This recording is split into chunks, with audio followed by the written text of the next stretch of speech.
আজিকালি আমাৰ middle ages নহ'লে মেক্সিমাম আমাৰ ওল্ড পেচেণ্টছ যে আমি যেতিয়া কথা পাতোঁ তেতিয়া most আমাৰ ইণ্ডিয়াত এটা কেইবছৰৰ পৰা আমি যে ইনক্ৰিজিং ট্ৰেণ্ড এটা দেখিছোঁ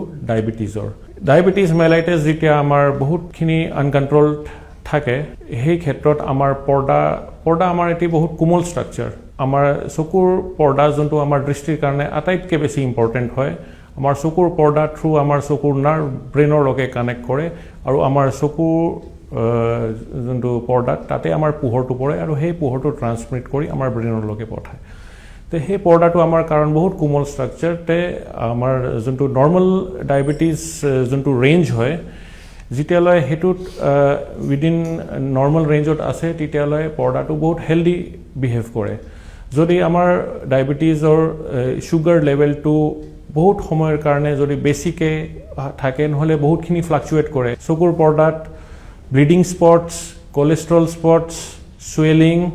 আৰু ইন ফিউচাৰ যদি সেইখিনি সময়তো কণ্ট্ৰল যদি আমি কৰিব নোৱাৰোঁ তেতিয়া আমাৰ চকুৰ ভিতৰত গোটেই চকুতে ব্লিডিং হৈ যোৱা টেণ্ডেঞ্চি নহ'লে ইন ফিউচাৰ পৰ্দা ফাটি যোৱা টেণ্ডেঞ্চি আমি যদি সময়তে যদি স্ক্ৰীন কৰা হয় সময়তে চেকআপ কৰা হয় বহুতখিনি আমি দৃষ্টি সময়তে বচাব পাৰোঁ